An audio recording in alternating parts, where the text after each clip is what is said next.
Welcome to Cardamone Law University, translating the Pennsylvania Workers' Compensation Law into plain English for injured workers. This is a monthly series to help injured workers and the public understand the complex law in Pennsylvania regarding workers' compensation. My name is Thomas Smallwood, and I am the Vice President of Marketing for Cardamone Law. I'll be your host, and I'll be asking the questions of Michael W. Cardamone, attorney and owner of our workers' compensation boutique firm, Cardamone Law. How are you, Michael? Doing great, Tom. Nice to be with you today. On this month's episode, we're going to be talking about traumatic brain injuries. Did you want to share some big news about our firm in this regard? Absolutely, Tom. As you know, we are proud to announce the formation of the Brain Injury Legal Team.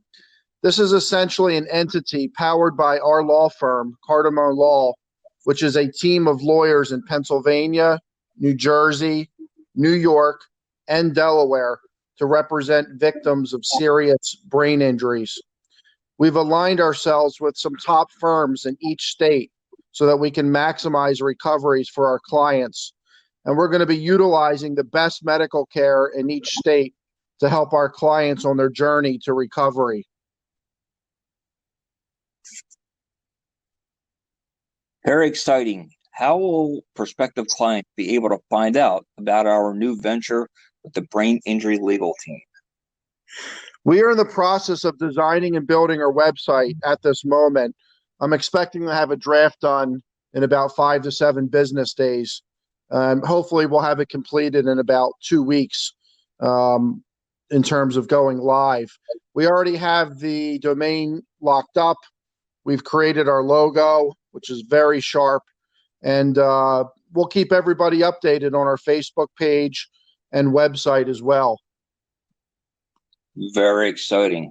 So, Michael, how will clients be able to find out our new venture with the Brain Injury Legal Team?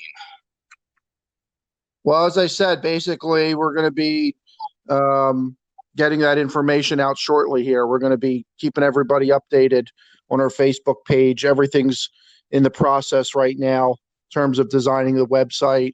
We have the logo locked up, as I said. So everything's in the works here. So let's talk about traumatic brain injuries for a minute. What is a traumatic brain injury, Michael? Well, I'm going to take this from the Mayo Clinic, which is a really reliable medical website. Basically, traumatic brain injury results from a violent blow or a jolt to the head or body. An object that penetrates brain tissue, such as a bullet or shattered piece of skull, can also cause TBI, traumatic brain injury. Mild traumatic brain injury may affect your brain cells temporarily. More serious traumatic brain injury can result in bruising, torn tissues, bleeding, and other physical damage to the brain. These injuries can result in long-term complications or even death. So does one have to hit their head on something to have a brain injury? That is a great question. The answer is no. A lot of people believe that you have to strike your head on an object to have TBI. That's not the case. Basically, you need your brain to be, or your head to be shaken. So if you think of an example in a car accident, if you're driving and you're rear-ended and your head and neck violently move forward and then back, that's really the classic whiplash type of motion. That can cause brain injury, even if your head didn't strike the seat or anything in front of you. So a shaking of the brain is enough to cause a brain injury. I bet many people don't understand how fragile our brains are, and that a sudden shaking of the head is enough to cause an injury. Absolutely. No, I agree. And that's why I wanted to give that example, because I think there's a misconception out there in the general public whereby people think that, to have a TBI, you actually need to have, struck your head against something, but that's not true. That is a common cause, striking your head on something. A football player running into another football player, helmet to helmet. Obviously, that can cause a brain injury. But again, you can also just have a shaking of your head. in a violent fashion, and that can also cause a TBI. So let's talk about symptoms of brain injury for a minute. Can you give us an example of some of these? Yeah, let's first talk about mild traumatic brain injury. Some of the physical symptoms can include loss of consciousness for a few seconds, even up to a few minutes. You can have no loss of consciousness, but a state of being dazed or confused or disoriented. There's a myth out there that in order to have a concussion or a brain injury, that you need to have lost consciousness, which is not true. In fact, the majority of head injuries don't cause a loss of consciousness. You can also have headaches, nausea, vomiting, fatigue, drowsiness. There can be issues with speech, difficulty sleeping, sleeping more than usual, dizziness, loss of balance. In terms of sensory symptoms, we can have blurred vision, ringing or tinnitus in the ears, a bad taste in the mouth, sensitivity to light or sound. That's very common. I've seen that with a lot of my own clients. Some of the cognitive or mental symptoms, Tom, can include memory or concentration issues, mood changes, mood swings, feeling depressed or anxious. If we move along now to the moderate to severe traumatic brain injuries, some of the physical symptoms can include the loss of consciousness, for several minutes up to hours, persistent headaches, vomiting, nausea, convulsion, even seizures, inability to awake from sleep, weakness in the numbness in fingers and toes, loss of coordination. In terms of cognitive or mental symptoms for the moderate to severe cases, you can have profound confusion, agitation, slurred speech, coma, and other disorders of the consciousness. So there's really a broad range of symptoms here. So what are some causes of traumatic brain injury? Basically, what we're talking about here for causes: falls, sports injuries, car accidents, playground accidents, and work injuries. Remember, you don't need just one blow to the head. You can have small repetitive blows, which can amount to a concussion or a head injury. Here's an example, and I heard a neurologist talking about this on the radio a few weeks ago. If you take a soccer player and you think about the fact that there's headers in soccer, where we all know, or most of us know, that you can strike the ball with your head. Now, maybe one header in a season isn't going to cause any issues, but it's the repetitiveness of it, and the fact that there's some soccer players that are, hitting the soccer ball with their head 5-10 times a day, 10-20 times a week, etc. And so that accumulation of those repetitive small blows to the head can also result in a traumatic brain injury. So a lot of people think that you need some, violent crash of, 20 feet off of a ladder where you hit your head. No, it can be something a little bit more subtle, like the headers in the soccer context.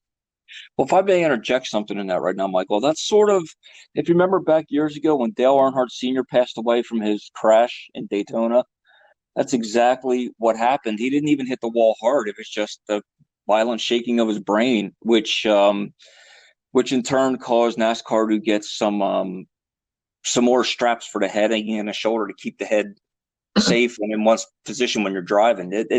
He only hit the wall, I think, at like 100 and some miles an hour, and that's in NASCAR. That's considered a small crash. That's right. So that's a great example of the fact that the mechanism of injury is not just contact to the head, but having your head shaken one way or another in a quick, violent fashion. So it sounds like the range of symptoms are far and wide. So, Michael, are you working on any traumatic brain injury cases right now? Yes, in fact, we just settled it this week. We had a client who was working. She was struck on the head by a package that weighed about 15 or 20 pounds, and it fell from about 7 feet above her head. She didn't see it coming, And to her credit, she kept working light duty despite her symptoms. She had all types of symptoms, some of the ones that we just talked about. And eventually, one of the panel doctors for the employer, they're doctors that you generally see in the first 90 days after an injury in Pennsylvania here. One of the panel doctors said, "You're fine. You can go back to work full duty." And she couldn't believe it. She was not anywhere near recovered, and so she found us, and I referred her to a really well-respected neurologist, and he did a series of tests and found that she wasn't recovered and needed more treatment. Eventually, they filed a petition to terminate her benefits, alleging a recovery from the work injury, which was essentially defined as a concussion and post-concussive syndrome. But our doctor, the neurologist, said she wasn't recovered, recommended more treatment, so she started to get some treatment. In terms of the litigation, we won the first part of the case called supersedious, and then basically we negotiated a deal for a lump sum to resolve her case. So I would say every year probably have about 3 to 5 brain injury cases. And so for the last 20 years or so, I've been dealing with these kind of cases, every single year. And with each passing year, we're learning more and more about traumatic brain injury and the severity of it, and the fact that although some people recover within days or weeks, there are a lot of people who don't, and it really is a life-changing event. But for our client, we were able to negotiate a nice deal, and she can be on her way now. That's wonderful. So what symptoms did she have, Mike? She had a host of symptoms. She had headaches. She had nausea, memory issues. Actually, the memory issues came out in the deposition.